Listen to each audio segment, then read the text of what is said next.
So I dare the committee to open the box, but with a caveat.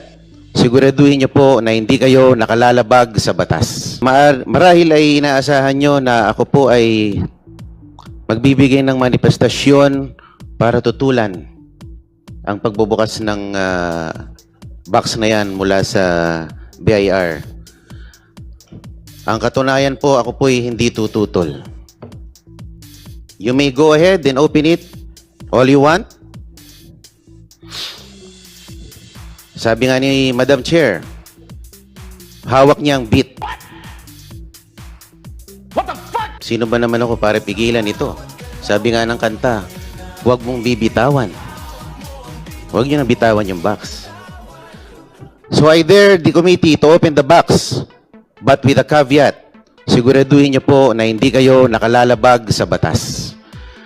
At sinabi rin po ni Popoy sa pelikula, I deserve an explanation. I deserve an acceptable reason.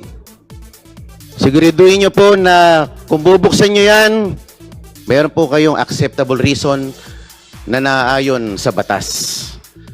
At ako po ay kaisa niyo rin sa komite na ito sa paghahanap ng katotohanan.